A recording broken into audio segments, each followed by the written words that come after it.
बिस्मिल्लाहिर्रहमानिर्रहीम। अस्सलाम वालेकुम नाज़रीन, आप यूट्यूब चैनल देख रहे हैं। मैं इमरान खान हूँ। सबसे बड़ा मामला जो है वो आर्मी चीफ़ के नोटिफिकेशन का फंसा हुआ है।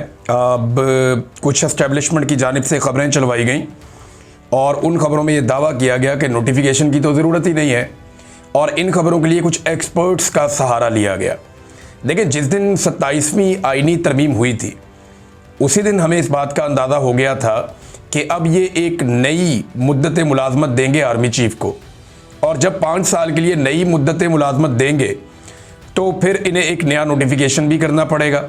और इसकी गवाही राणा सनाउल्लाह साहब ने दी थी। लेकिन पहले देख लें कि अभी जो तज्ज़ियाकार हैं उनके ज़रिए से किस किस्म के मौक़िफ़ दिलवाए जा रहे हैं जनाब के 26वीं आइनी तरमीम और फिर जो 27वीं आइनी तरमीम बाद में हुई, इसके मुताबिक ये दावा किया जा रहा है कि जनाब ज़रूरी नहीं है और आर्मी चीफ़ नोटिफिकेशन की ज़रूरत नहीं। 27वीं तरमीम के तहत चीफ़ ऑफ डिफेंस फोर्सेस और आर्मी चीफ़ के ओहदे 2030 तक साथ चलेंगे।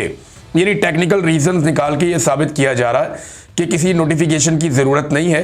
और आसिम मुनीर साहब इस वक्त पाकिस्तान के आर्मी चीफ़, फील्ड मार्शल, सारा कुछ वही हैं, चीफ़ ऑफ डिफेंस फोर्सेस वो भी वही हैं।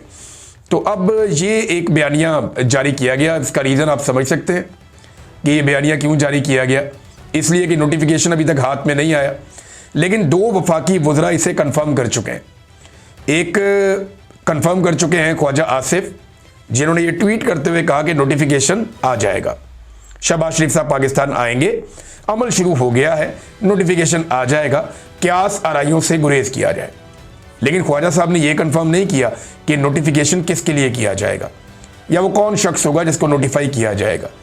लेकिन ख्वाजा साहब ने ये कंफर्म कर दिया कि नोटिफिकेशन की ज़रूरत है। तो ये जो लोग कह रहे थे कि नोटिफिकेशन नहीं चाहिए, उसका जवाब तो ये है। फिर राणा सनाउल्लाह साहब का एक स्टेटमेंट है और ये हमें यहाँ पे याद रखना चाहिए। राणा सनाउल्लाह साहब ने 13 नवंबर को, जब ये 27वीं आइनी तरमीम हुई, तो उन्होंने नदीम मलिक साहब के प्रोग्राम में कहा था कि चीफ ऑफ डिफेंस फोर्सेस का ओहदा नया है और 5 साल के लिए है, इसलिए इसका नोटिफिकेशन फ्रेश और 1-2 दिन में हो जाएगा। लेकिन ये नोटिफिकेशन आज के दिन तक नहीं हुआ। ये तो राणा सनाउल्लाह साहब ने कहा था और किसी ने नहीं कहा। और राणा सनाउल्लाह साहब साबिक लॉ मिनिस्टर हैं और वो जितना कुछ जानते हैं, यानी इन मामलात में वज़ीर दाखिला भी रहे हैं, वो पंजाब में लॉ मिनिस्टर भी रहे हैं वो, और वो कानून के तालिब इल्म हैं, कानून को अच्छी तरह जानते भी हैं और लेजिस्लेचर भी हैं और किचन कैबिनेट का हिस्सा है शरीफ ख़ानदान की। तो राणा साहब ने तो ये कहा था 13 नवंबर को, और आज क्या तारीख है? आज 1 दिसंबर हो चुका है। 28 नवंबर की रात 12 बजे आर्मी चीफ़ की मुद्दत मुलाजमत ख़त्म हो गई थी। अगर तो नया नोटिफिकेशन चाहिए तो अब 3 दिन हो गए हैं, कोई आर्मी चीफ़ नहीं है। तीसरा दिन शुरू है, कोई आर्मी चीफ़ नहीं है, ना 29 को, ना 30 को और ना आज 1 को। अब ये नोटिफिकेशन रुका क्यों हुआ, ये है बड़ा सवाल। देखिए, पाकिस्तान का जो सबसे इंपॉर्टेंट इवेंट होता है ना, वो आर्मी चीफ़ की तैनाती, तकर्री या एक्सटेंशन होता है। बाकी सारे काम पाकिस्तान में सानवी नौइयत के हैं। पाकिस्तान का जो सबसे अहम इवेंट होता है या सबसे अहम कोई नोटिफिकेशन होता है वो आर्मी चीफ़ की तकर्री होता है, जिसमें पाकिस्तान के स्याह और सफ़ेद का मालिक एक बावर्दी शख्स को बना दिया जाता है 3 साल के लिए, और अब ये काम शायद 5 साल के लिए होगा। ये सबसे इंपॉर्टेंट दिन होता है, बाकी सारे दिन फ़ारग होते हैं। यानी इंडिया के साथ झड़प हो गई, जंग हो गई, छोटी बात है। 9 मई हो गया पाकिस्तान में, छोटी बात है। किसी वज़ीर आज़म को, साबिक को जेल में डाल दिया, छोटी बात है। किसी साबिक वज़ीर आज़म को फांसी दे दी, छोटी बात है। पाकिस्तान में जो बड़ी बात होती है, जो इंपॉर्टेंट दिन होता है, वो आर्मी चीफ़ की तकर्री का दिन होता है या आर्मी चीफ़ की एक्सटेंशन का दिन होता है। ये बहुत इंपॉर्टेंट होता है। इतने इंपॉर्टेंट दिन को शहबाज शरीफ अवॉइड करके बहरीन से बरतानिया क्यों चले गए और वहां जाकर अपने क़याम को बढ़ा क्यों दिया? कुछ लोग दावा कर रहे हैं कि शायद ख्वाजा आसिफ भी पाकिस्तान में नहीं है, वज़ीर दिफा। लेकिन शहबाज शरीफ साहब बैरून मुल्क क्यों चले गए? बहरीन से बरतानिया जाने का क्या तुक बनता है?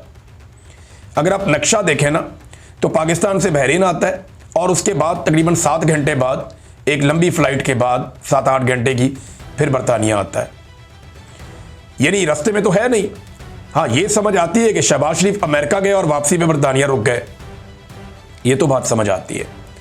लेकिन शहबाज शरीफ बहरीन गए थे, जहाँ से पाकिस्तान चंद घंटे की मुसाफत पे, 2-2.5 घंटे। लेकिन शहबाज शरीफ साहब बहरीन से बरतानिया चले गए और ये भी नहीं बताया कि वो बीमार है। फिर एक ट्वीट भी कर रहे हैं अपनी भतीजी की तारीफ में और भतीजी आगे से जवाब भी दे रही है, मरीम नवाज़। तो इससे वो ये भी बता रहे हैं कि वो एक्टिव हैं, चीज़ों को देख रहे हैं, सोए हुए नहीं हैं। और कोई कमर दर्द, टांग दर्द, सर दर्द, पेट दर्द, कोई ऐसा बहाना भी नहीं है। यानी शहबाज शरीफ साहब इस बात में बड़े माहिर हैं, जब भी उनके ऊपर केसेस बनते थे बीमार हो जाते थे, वो कमर में उनके दर्द निकल आती थी और वो अस्पतालों में दाखिल हो जाते थे। शहबाज शरीफ, नवाज शरीफ, वो इन चीज़ों के माहिर हैं। जैसे ही उन पर मुश्किल वक्त आता है वो अस्पतालों में पहुंच जाते हैं। जैसे ही उन्हें अदालत बुलाती है वो कह रहे हैं जी हमें कोरोना वायरस हो गया, हम अदालत में पेश नहीं हो सकते। ये बार बार हमने देखा है। लेकिन शहबाज शरीफ साहब बरतानिया गए क्यों? हालांकि ये रास्ता भी नहीं बनता। वो बहरीन से आगे बरतानिया चले गए और वहां पे जाके अपने स्टे को प्रलॉन्ग भी कर दिया, लंबा कर दिया। वजह क्या है? इतने इंपॉर्टेंट दिन तो शहबाज शरीफ साहब को पाकिस्तान आना चाहिए था। फिर आप गौर करें, जब 27वीं आईनी तरमीम हो रही थी तो शहबाज शरीफ साहब ने यानी यहां काबीना का इजलास बुला के मंजूरी दे दी। खुद शहबाज शरीफ साहब गालिबन आजरबाईजान के दौरे पे थे। आजरबाईजान से शहबाज शरीफ साहब ने कैबिनेट का इजलास बुलाया और यहां पे काबीना ने तरमीम की मंजूरी दे दी। इतना इंपॉर्टेंट काम, और ये एक छोटा सा नोटिफिकेशन है। शहबाज शरीफ साहब टेलीफोन पे अहकाम जारी कर सकते हैं। ये तो शहबाज शरीफ साहब फौरी तौर पे कर सकते हैं, एक फैक्स आ सकती है, मसला ही कोई नहीं है शहबाज शरीफ के लिए। लेकिन ये इतना इंपॉर्टेंट काम रुका हुआ क्यों है? आपको ना डॉट कनेक्ट करने पड़ेंगे। यानी मैं आपको सच बताऊं तो पाकिस्तान के किसी सहाफी के पास कोई सॉलिड न्यूज़ नहीं है। सारे लोग टामक टोइयां कर रहे हैं, कोई ये कहानी सुनाता है, कोई ये कहानी सुनाता है। एक बंदरबांट तो ओहदों की लगी हुई है ना। इस वक्त मिलिट्री एस्टेब्लिशमेंट के अंदर या फौजी क़यादत के अंदर एक रस्साकशी ओहदों की चल रही है, क्योंकि कुछ ओहदे जो हैं वो खाली हैं। चीफ ऑफ डिफेंस स्टाफ का ओहदा है, स्ट्रेटेजिक कमांड का ओहदा है, ISI चीफ का ओहदा है, ये भी किसी ना किसी ने लेना ही है। फिर वाइस चीफ का ओहदा है, ये भी किसी ना किसी ने लेना ही है। तो ओहदों के लिए खींचातानी तो चल रही है। ये पहले आपको नजर नहीं आती थी, लेकिन जनरल बाजवा के दौर से ऐसी बरकत पड़ी है कि ये सारी चीजें अब आपको नजर भी आती हैं और बाहर भी आती हैं। और ये सारा कुछ कभी ख्वाजा आसिफ ने बताया, कभी जो है वो इरफान सिद्दीकी साहब मरहूम उन्होंने बताया, कभी जनाब किसी और सियासतदान ने बताया, कभी यानी हर कोई बताता रहा अपने अपने तौर पे कि जनाब ये किस तरह से बंदरबांट कर रहे थे और कैसे खींचातानी ओहदों के लिए हो रही थी। ये सिलसिला जनरल बाजवा ने शुरू किया। आसिफ मुनीर साहब के दौर में भी अभी ये तसलसल चल रहा है कि ओहदों के लिए फौज के अंदर बहुत ज्यादा तकोदो होती है, बड़ी खींचातानी होती है। ऐसा नहीं है कि ये बिल्कुल एक डिसिप्लिन के साथ चलते हैं। ये अब वो वाला पोल खुल चुका है। अब मामला आ जाए जनाब वापस, डॉट आपको कनेक्ट करने पड़ेंगे। किसी के पास कोई खबर नहीं है कि एक्चुअली हुआ क्या है। हमारे पास सबके पास क्लूज हैं और उसकी बुनियाद के ऊपर हम अपनी राय कायम कर रहे हैं।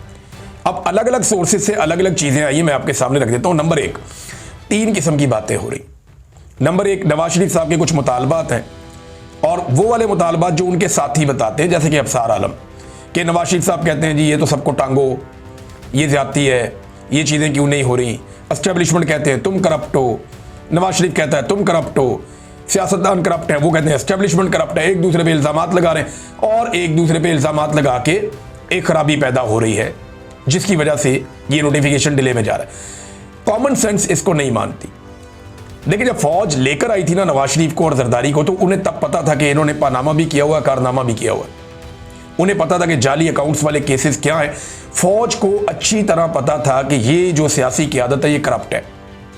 एक एक केस को उन्होंने पढ़ा हुआ था, एक एक फाइल का उन्हें ब्रीफिंग दी गई हुई थी, और जितना उनका दिमाग होता है उतना ही पढ़ता उन्होंने। लेकिन जो पढ़े लिखे लोग हैं उन्होंने इनको बताया था कि जनाब ये इंतहाई दर्जे के करप्ट हैं, इन्होंने बेईमानी की हुई है, इन्होंने कौम का अरबों रुपया डकारा हुआ है और इनके पास कोई जवाब नहीं है। तो फौज जब इनको लेकर आ रही थी तभी फौज को पता था ये करप्ट है। तो करप्शन के ऊपर तो कोई लड़ाई है नहीं। अब तक के लिए इतनी, अपना ख्याल रखिएगा, अपने इस चैनल का भी। अल्लाह हाफिज।